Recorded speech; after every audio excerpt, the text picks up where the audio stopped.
Hey, welcome back. Preds Power Hour here on a Friday afternoon. Brian Bastin, Charlie Burris, both here as they are at this time every single week. Check us out on YouTube, youtube.com/ChaseMusPodcast. Like and subscribe, all that good stuff. Brian, how are you doing, sir? I'm doing pretty good. It's been a good week. How about you? Not too bad, not too bad. The wedding is in like less than 50 days now, I think we did the math. So that's Wow. a little terrifying. I'm going to pick up the actual ring for me today, and I don't know what you do with it. As like, what do I actually do, Charlie? What do I do with it? I guess you just Do I just put it store away. it somewhere? I was trying to think, are there rules where it's like you shouldn't look at it? There aren't, That's right? what I'm There's saying. Like, I don't know what I'm No. supposed to do with it. I Brian, do you don't know? think. I would give it to somebody who's trustworthy. Yeah. Like I Ooh. wouldn't trust myself with it. I'd give it Right. to my mom or something like that. Yeah, You know I what's have certain funny? places. I don't even trust myself to wear it. Like I don't have Do you not no, sleep in it and everything? I'm just at my house. No, it's almost exclusively now for my wife and I both, just because they were both pricey. It's like when we go somewhere like Yeah. where we have to look decent. That's what we go like, well, we should probably look like we're married, maybe, you know. Well, hold on. You can insure them. That's all you got to do. You just you add to insurance, and then if you lose them, whatever. Hers is insured. That's for Yeah. sure. But I would imagine so. I love that you're saying that too, because I was the same way with mine, where after I proposed and everything else, like she of course like had a work trip like to Minnesota right after, and I was like like we're gonna see if it's all insured and done by then, because if not, like I don't think you should travel with the ring. That's I don't think I'll be able to sleep. I think I'll just be nauseous for the whole thing. So yeah, that'll be all right. the insurance is a real deal, where you're like, oh yeah, this is happening immediately. Mm-hmm. But yeah, there you go. Charlie, you have some goats though also in the backyard. How is that going? You were going to ask about that. I'm a big goat guy. So we have super invasive vines on our back fence. Yeah. And there is a service in Knoxville. No free advertising here. Sorry to those guys. Yeah. There's a service in Knoxville that will just let you have goats for kind of an indeterminate amount of time. They were like, oh, it could be 3 weeks, could be like 5 days. We'll just see. And they come and they just I mean, I live in like a neighborhood, a residential neighborhood, and they just nosh on absolutely everything. One did hop out of the yard yesterday, though. What do you do if they hop out of the yard? So we had to call the people. Thankfully, our neighbor is a saint, and she was like super cool about it. Yeah. It's not every day you just see a goat just stumble into your yard, right? She said she's like an older lady, and that she took a picture of it and sent it to her kids, and was like, "Well, I guess I have a goat now in my backyard." and we had to call the people, and they had to come and wrangle it. We tried to wrangle it ourselves because like my wife's family has goats and stuff. Like I've been around them. We tried to wrangle it ourselves, and we just couldn't track it down. Like it just would run, and it was like, it just wasn't working. So we had to actually call them, and they dragged it back. But it's fun, and it's cute. It's really cute. And we had to put in extra fence to block off where they jumped over. So. Good stuff. Have you named them all just like different? It's like Eric Ainge, Brent Schaefer, Rick Clausen. Like you're just going up and down the offensive linemen. Yeah. No, they all just have numbers. Actually, I think they even said that. Like they don't name them all. So sad. They're just numbered. They just have ear clips. They're just they're just full-time employees, just it's literally no name. They what? It's 20 of them that are 20. Yeah, back there and from little. They just sit there all day, just munching on your ivy. Just if I was in a better room that was closer to it, I could literally take the laptop over and show you. But send us a picture after, like a live update or something. Oh, I definitely can. Yeah, they'll be out there. I'm here for it. I'm trying to convince my parents. They bought a farm in Oak Ridge, and I was like, the goats are a mandatory thing. Like if I don't see a lot of animals on this property, like the whole point of the farm is the aspect of me just being able to live out my zoo fantasies here and just drop off some animals and really make this thing fun. Goats are pretty fun. They're pretty destructive though, because her family that has them, they have a farm and they have goats. And I was staying at their house maybe like a couple months ago, and I was sleeping in the living room of their house, and it was like 6 a.m. and I just hear like bang bang like outside the window, and I was like, what the heck? Yeah. And I looked, and the goat had gotten out of the pen it was in, and was with its horns ripping the screen out of the window. Yeah. It had gotten on the front porch and was ripping the screen out of the window. So they do that. Well, he's got that dog in him. You can't tame that. He's got that dog in him. Absolutely relentless. Quick twitch muscle fibers. Yeah. Really. I mean, we could use him in the backfield. Like, look, Seriously. Kenneth Whitehead, he's not ever healthy. Like, I think this goat, he's got what it takes. I think he can follow Cooper Mace through the hole. I think he's fine. Yeah. All right. Give it a try. I like it. Well, guys, ostensibly this is a Nashville Predators podcast that we do at this time each week, but we have to catch up, and there's all kinds of crazy stuff that's going on in East Tennessee on the daily, so we have to check back in here. And hey, Bryan, you're not in East Tennessee anymore, but you went to UT, and you're very familiar with it and all that good stuff. But I feel like it's not as crazy. You don't see as much stuff over in Nashville, right? Like, it's not as no goats actions, like just popping around and maybe maybe not quite as many. There was about a year ago up here, up northeast of Nashville where I live. We had some cattle that escaped, next to the main road there, which is pretty normal. But I mean, Nashville has so much other, like, all the weird stuff in Nashville just happens regularly, so it becomes not weird anymore. Yeah. But I mean, you've got your pedal taverns and your woo wagons and all that stuff here in Nashville, and it just kind of seems like, yeah, of course, they put a hot tub on the back of a flatbed truck, like yeah, that makes sense. I mean, sure, and yeah, so Nashville it's not quite as, you don't get the unique spark of what you would see in East Tennessee, but I like that unique spark. It's a unique spark, but Nashville is it's just crazy kind of all the time. So you get used to it. You find that equilibrium of dealing with it. The question is, what is more destructive? A goat that will come and rip the screens out of your windows, or a drunk bachelorette party on one of those party buses? I'm going to say the drunk bachelorette. I was going to say, if you've ever talked to somebody who owns an Airbnb here in Nashville, it's had a bachelorette party, I'm going to go ahead and say it's the bachelorette. Oh, have you done that? I have not. No. But you've done, like, have you gone in after? So you own an Airbnb that they've done that at? Oh, no. I'm just saying, if you ask them, I've just heard many I was going to say, I have a lot of questions, sir. Like, I have a lot of questions. Oh, no. I know better than that. I'm not that smart, but I know that part. Yeah. I think that would just be a nightmare, just going in and like, oh, yep, I'm having another bachelorette party this weekend in the Airbnb. Like, let's see what the damage is. I will say, and then we'll get into some Preds. I was on campus yesterday because I had to drop off some forms to graduate this fall. And like, there's a Boy Scout week on campus. Like, they're staying in a camp all week, so the campus is just flooded. And there's a lot of, I think, high schoolers and stuff like that. And I'm coming out of Hodges after I printed something, and it started to rain, because I feel like it's rained like basically nonstop for like 7 days in a row here. And I walk out and I'm just like, oh, I just put my hand up, just to see like what kind of rain we're working with here. And this kid walked by and like went to go down and just give me a full on hot, like, low five. And like, I jerked back and I was like, and I was like, what? And he was like, no low five. And I was like, no. And I just kept walking. Like, I was just so befuddled by the whole situation. Shame. You gotta give my boy a low five, dog. It was so mean, but it caught me so off guard, where I was like, why would you think? I love the high school mentality where it's like, clearly the strangers give me a low five opportunity here, not just checking the rain that's clearly falling above. Like, he's going for a low five, and it caught me off guard, because like I'm in my own zone. I got headphones in, I'm listening to stuff, and I'm just doing but I thought he was he's gonna hit me. Like, it was one of those where I thought I was about to get blindsided, because you just see the hand go up, and like, just it completely freaked me out. And I was like, man, and he walked away really sadly. And it was a whole thing where I'm like, that was rough. If I saw the Chase Thomas, on campus, I wanted to give him a high five, and he pulled his hand back, I mean, yeah, I'd be devastated too. It was, hey, look, folks, I mean, this is a good thing in general.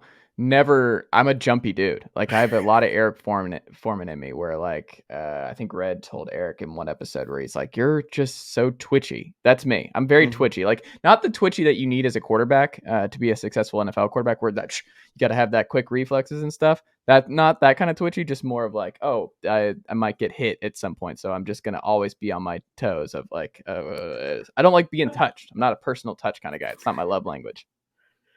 Oh, you got that twitchiness, that avoiding children twitchiness, which is Yeah. it's just valuable. I think they did on those recruiting websites. I think they delineate those. They say this kid has athletic twitchiness. This kid has like a house cat twitchiness, like where they're scared of their. That's really what I am, a house cat. I've been called that before. Yes, I that is a good way of framing it. I am a house cat, which is funny because I'm a dog person, but I'm definitely like a house cat in terms of a lot of ways, honestly.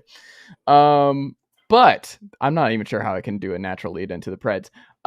Bryan, Yes, sir. the case for the Nashville Predators being a cup team as currently constructed is what? Because we're seeing that a lot more now. I've seen like, oh, are they a cup team now? And I'm like, I want to get your perspective first on this. Is there a chance? Because we have not seen it in this administration. It's never happened. But is this a group that would do it? There's some arguments for that, definitely. I mean, you've got the play of Juuse Saros, who has taken over now. He's been the full-time starter for a couple seasons now. He's been amazingly consistent. He again was fantastic as a finalist. He's been a finalist or top 5 as far as Vezina voting has gone. He's had a really good year, and there was a really good piece on The Athletic yesterday, I believe, on Thursday, talking about consistency in goaltenders, because as anybody in hockey will tell you, goaltenders are just voodoo. There's no rhyme or reason as to what they do or how they do it. They're their own little thing. And he was the second most consistent overperforming goaltender in the league behind Darcy Kemper. And, Darcy Kemper's been on a few teams, which is impressive because he did some of that with the Coyotes. But, looking at Juuse Saros, he handled the transition extremely well. And, they did make it to the playoffs. And yes, they did get swept in that first round, but did it without Juuse Saros. And he is a guy, much like Pecorine was at the end of his career, when his kind of had his resurgence, he is a guy that can steal wins for you. And so, they've got an incredibly good goaltending situation. If Connor Ingram is going to be, getting time alongside, Kevin Lankinen, which maybe we'll see how that turns out. But I think, he's going to be the backbone. I don't expect to see anything other than probably another 80-20 split. So goaltending's great. The defenseman always been a strong unit for the Nashville Predators. The third pairing is getting bolstered by being able to move, a guy like Dante Fabro down. Because Ryan McDonough is there, and he's again, we've talked about this, tremendous ad for the defense corps. So the defense corps, I think, has also been upgraded. And then looking at your forward groups, incredibly strong top 6. Niederreiter has really bolstered that. Replaced Luke Cunnin, which not necessarily a tall task, but he brings a lot of improvement. We've seen a lot of strengths out of this top 6 group. You get Forsberg, Duchesne, Granlund, Johansson, Tolvanen, Niederreiter. It's a great group. You've got your third line guys like your Yakov Trenin. If once that whole arbitration situation gets figured out, Tanner Jeannot. There's some questions about the bottom end of that top 6, but it's a stronger team than they were last season. But we'll have to see how much stronger are they. Interesting. What do you think, Charlie? Those are all great points. I was just going to drop in. I was just looking at the roster specifically for ages of everybody. The oldest guy on the team, it looks like, is actually Ryan McDonough at the moment. June of '89 is when he was born, but it caught me off guard. I guess I haven't thought about it. Eeli Tolvanen was born in 1999. And Philip Tomasino was born in 2001. He was born in the 2000s and he's played professional hockey. Anyway, I just noticed that, and I didn't think about how young they actually were. But as they're currently constructed, I don't know. But if the pieces come together in the future, I mean, this is kind of wishful thinking, I guess. But is Jeannot not a guy that you really look at where development could be huge? He's 25-ish, I guess, born in 97. And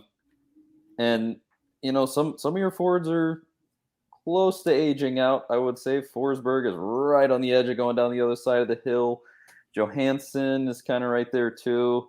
And you got to take advantage of what you have it, and maybe there's some unknown moves in the future that could make them with those guys where they age out. You get new blood coming in that we don't know about, but as it's built, they just haven't changed that much. That makes me think this is going to take it. Niederreiter is nice, but it's not. I don't think that it's like a full blown, game changer. I'm bringing in freaking Kucherov over here to come like lead the team.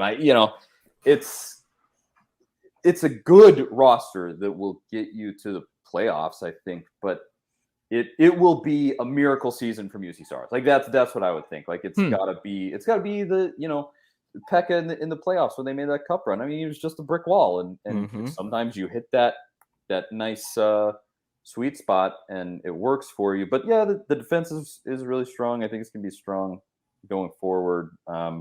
Josi, obviously, he's kind of in that group I was talking about where you got to take advantage of him while you have him because you don't know how much longer that career is going to be, at least at peak performance, and you have him right now at his best. Is it a question to be asked of like coaching? Do you think if they actually did, because I certainly come from much more of a college football mindset where coaching can really flip a team. Do you think if they got a different coach with a different style that this could change? Because Hines is it's been so uninspiring. No, I mean, am I wrong about that? Like, and there just has been no talk about it. It's been crazy. Like, there's no talk about that at all. But is that a valid point? I mean, I think definitely there is a point because the style of hockey is different and the team is kind of built to his style of hockey now. It's a high forechecking team. They're not a high flying transition, moving the puck, up and down the ice quickly, like, again, like the Colorado Avalanche, somebody like that. But I mean, here's the other thing. And that's something, again, as being a lifelong football fan going to covering hockey is, hockey does not have, all of a sudden a team has gone and got a guy from a mid-major that's a high-flying spread guy and is going to come in and change everything. Hockey recycles the same about 40 coaches. I mean, they get fired, they immediately go hired by another team, or they decide to take a year off and then they go get hired by a team. It's a good old boys club. There's not much innovation. And so, we could say that, yes, a better coach is going to could be available that would make this team a Jared Bednar, somebody like that with Colorado, again, is a fantastic example. But this is the NHL. The NHL, habits die hard. And so, with the roster, constructed as it is, we'd have to, they can maybe get something out of it if they switch what they're doing. But I think, with this, it's the second full season that Hines has had now. And, it's just a matter of if this strategy, if this team, the way he's built it, if it's going to push them over the line, because we saw a different style with Peter Laviolette and it got them close, but we'll just have to see. But I can completely understand why it is, as you said, a little bit uninspiring, just because it's big hit hockey, it's slow things down, it's create opportunities and turnovers, not high flying speed of a game. So they've got some parts for that, your Roman Josis, your Philip Forsbergs, things like that, but that's kind of not the way that the team is built. And so it'll be interesting, but I can totally understand, the grievance that you've got with it. It was interesting when it came to the end of this season and they're,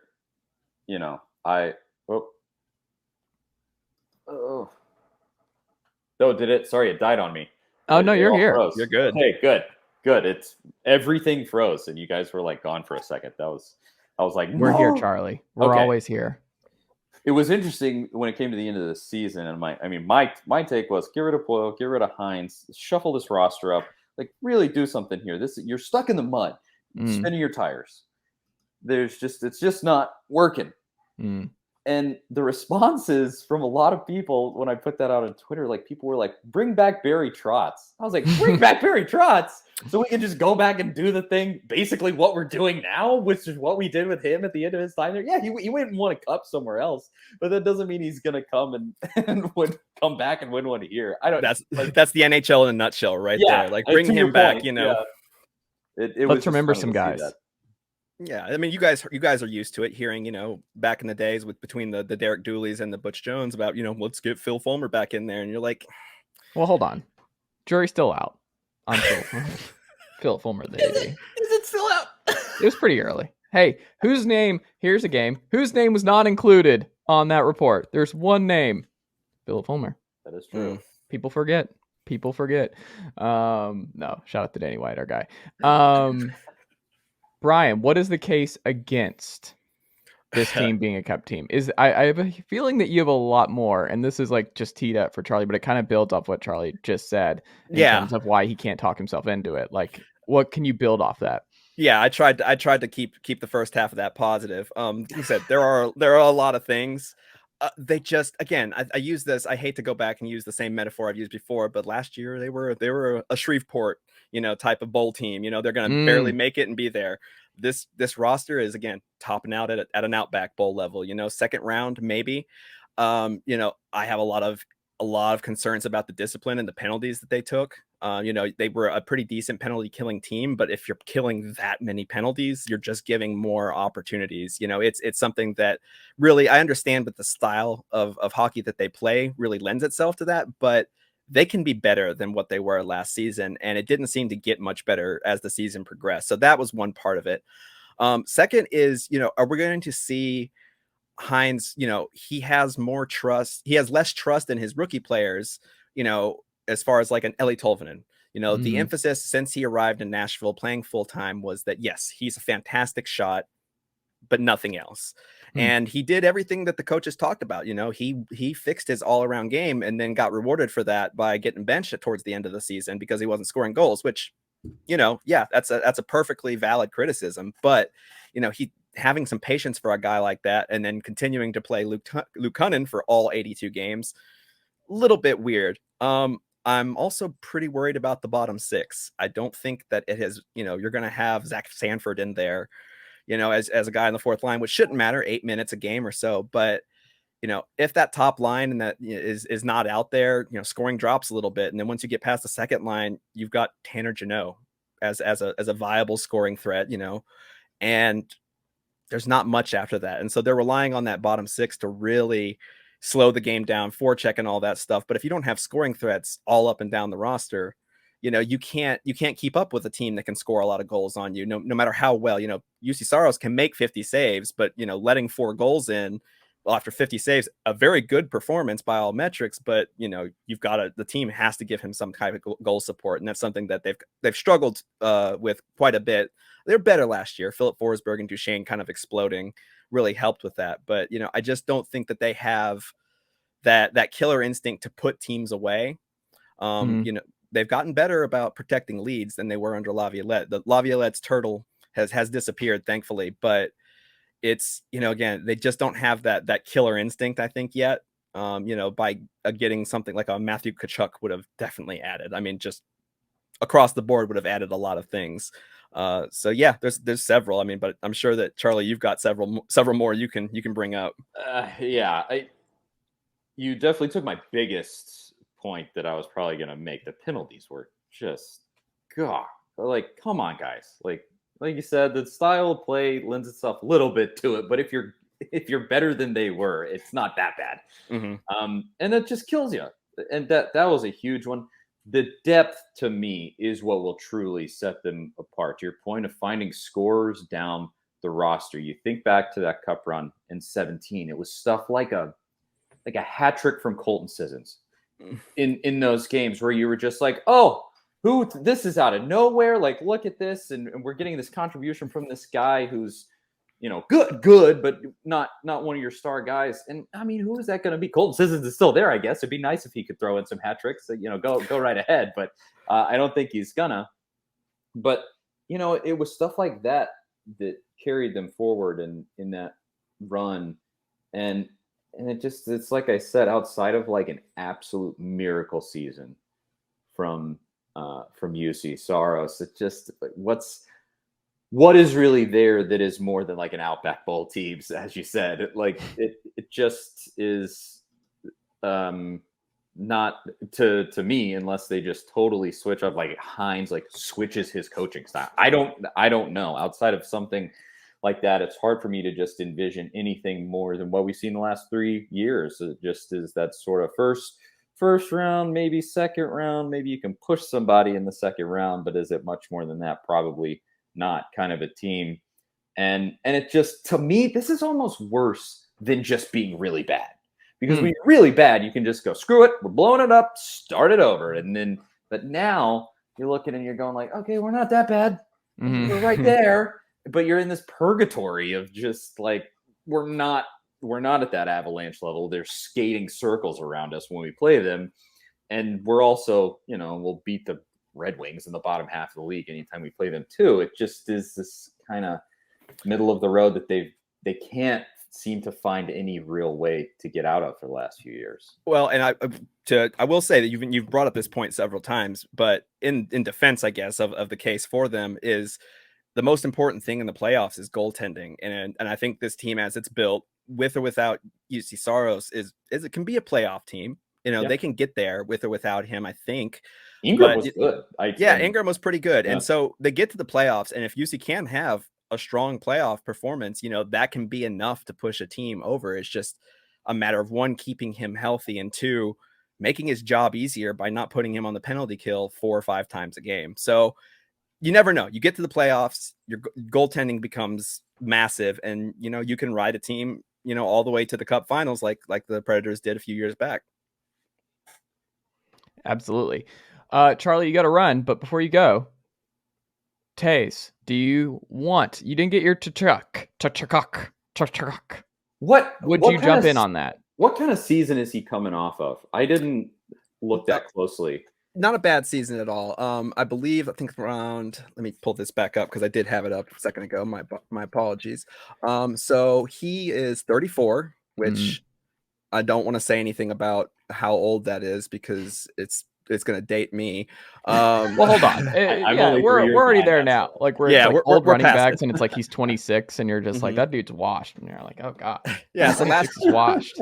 I mean, and last season, 12 goals, 37 points, which, you don't want to see that out of that kind of guy, but he had, a strong, his underlying numbers were strong. He's an excellent player at 5-on-5, a kind of a good two-way forward.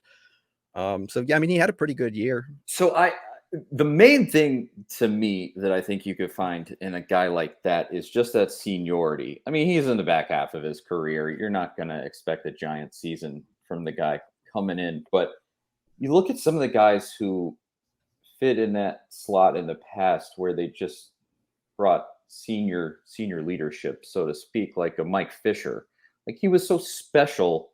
That's not a great comparison, but you know what I mean when I say that. Like, this team doesn't have, I guess Roman Josi is about as close as this team has at the moment as somebody like that, where it's a good player who's in that senior position, and maybe he could serve something like that. I mean, the guy has won cups. He has been there, done that, and right, like, it could serve a purpose like that. But I don't think that you would look at him and be like, he's going to come in and have a dream season and be the best player you have. But yeah, like, I think it could serve a purpose. I'm interested.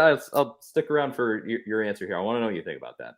I mean, yeah, there definitely is. I think he brings, what you were talking about with like Ryan McDonough. That's what he brings to that defense group. Exactly. He brings to that. And so that's, a valid point. Again, underlying numbers are strong. Problem is he's in year number 8 of his deal with with that team in Chicago.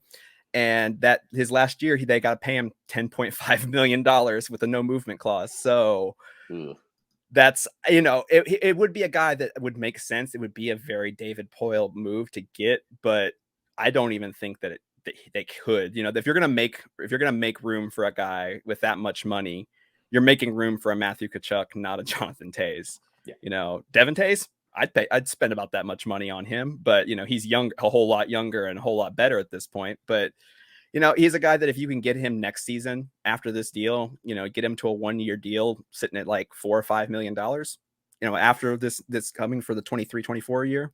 Yeah, definitely. But for this season, it would be a great, addition, but not for the cost that it would take, especially because you probably have to move some things back to Chicago to make it happen.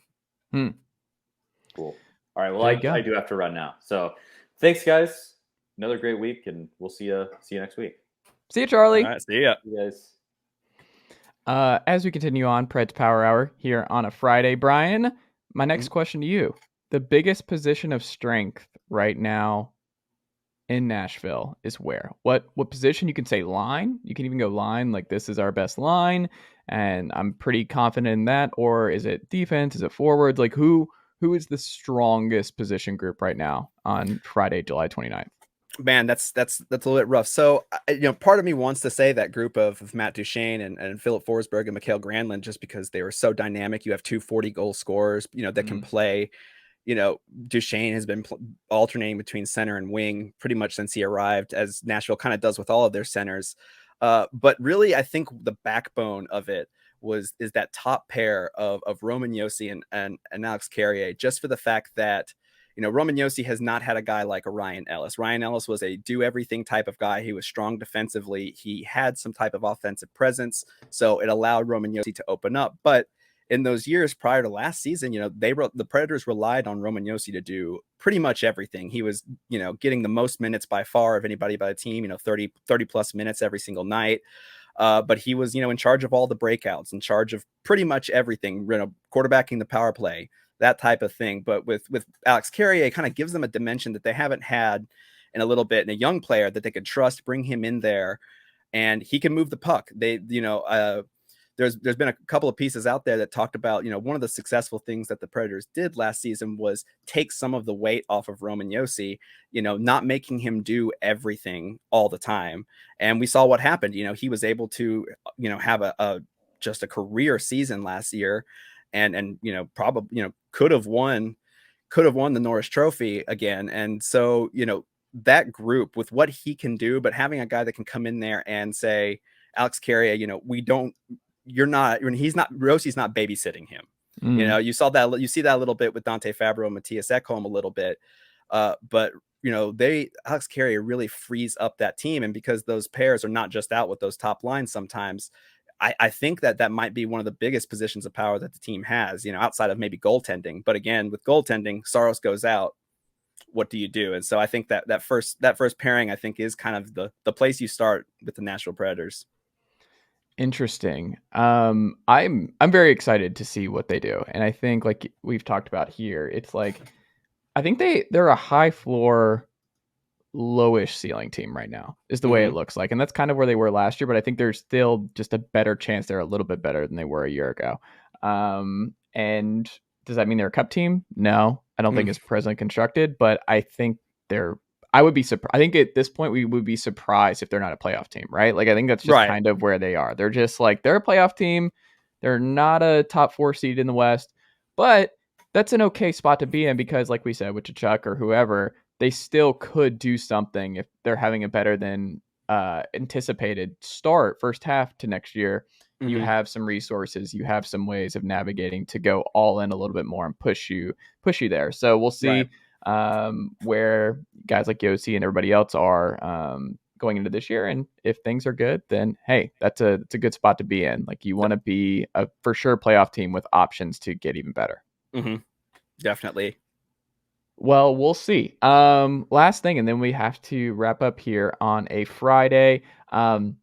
Last year's rookies. So this is your idea, Brian. Last year's rookies, and who was the most valuable rookie when you look at the group for Nashville this past year? Well, the obvious answer that most people will point to is Tanner Jeannot, and he did. I mean, I can't understate what an important year he had, just for the fact that, again, he was sitting at 24 goals, 4th on the team, just behind Duchene, Forsberg, and Johansson. You don't expect a guy who was undrafted to come in and do that type of a thing. He made a really strong case for the Calder, even though nobody else paid attention, really. But again, and I just brought this up, and maybe could have planned this a little bit better, but Alex Carrier and what he did last season, and they got this guy who'd been in Milwaukee and been in the system for years and years and years, and brought him up and trusted him enough to put him on that first pair. And going up against the top lines of Colorado, of Tampa Bay, of Toronto, like those groups, and performed extremely well. He's an underrated player. He's got a lot of strengths in that, he's a good puck mover. He's a smart player. He sees space really, really well.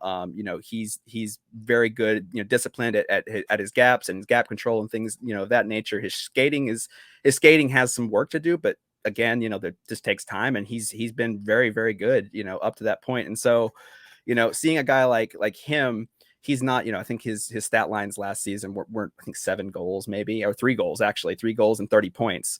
So he's contributing, he's making an impact. But when you're playing next to Roman Josi, you're not going to be getting the lion's share of the points most of the time. But what he does, his defensive ability, which is something that, Roman Josi's wasn't as great as in past seasons, it makes him extremely valuable. And so having both of them is a luxury, and I won't complain about that. But as far as, Tanner Jeannot goes out of the lineup for 2 weeks, 6 or 7 games, you may see a little bit of an impact on that bottom 6, but you get Carrier out of there and you have to shuffle that bottom, the defensive pairs, and you've got to move somebody up, into that third pair. I think it's going to make a much bigger impact. And so Carrier, again, all the focus was on Jeannot, but Carrier deserves quite a bit of credit for how well his unit performed last season. I like it. Who's next this year? We'll end on that question. Who's the next rookie you're excited about? I don't know if the NHL considers him technically a rookie, but Cody Glass, he came over as part of the 3-way trade with, that sent Ryan Ellis to Philadelphia. I think Nolan Patrick, legendary Predator, who was, a Nashville Predator for an hour, maybe something like that. Yeah. And Cody Glass came in there. Rasheed Wallace thing. That's right. Exactly right. And so he's a guy that, he struggled a little bit previously in Vegas. He spent all of last season playing in the minors, and he's a guy who's got a really good skill set. He's got a big toolbox of things that he can offer. It's just about putting them together. And I think he's not like the reclamation project that Luke Cunnin was. He's got some of that natural talent that should be able to have him make an impact. But I'm very excited because he's not a guy that you're going to sit there and plug into the fourth line every single time. He can be versatile. You can put him on the second line with Ryan Johansson, Niederreiter, and we'll see, because he's a guy he's very smart. He's a real cerebral player from what I've seen, and so I'm excited to see how he does and how he performs next year. Other than that, I'm trying to think of who will likely be on the roster, and there's not a ton of new blood. I wouldn't be surprised to see Askarov maybe get a game or two, coming up from Milwaukee.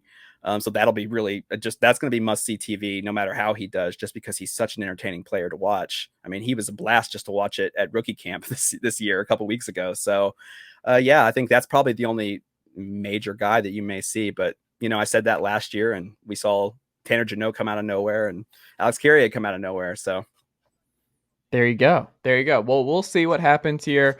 Bryan, what can the good folks check out from you at Revenge of the Puck and on the Forecheck this week? Yeah, we've got some more coverage. It's been a little bit of a dead period. Obviously, we've got looking forward to seeing what happens with Yakov Trenev's arbitration, so we'll have coverage on that. But other than that, we're kind of just in a holding pattern, waiting to see what the team does. Starting our reviews of last season, report cards for the players, and so you'll start to see some of that, and you'll see some of my insight on how they did last year. There you go. Bryan, thank you as always, my friend, and I will talk to you next week. Always a pleasure.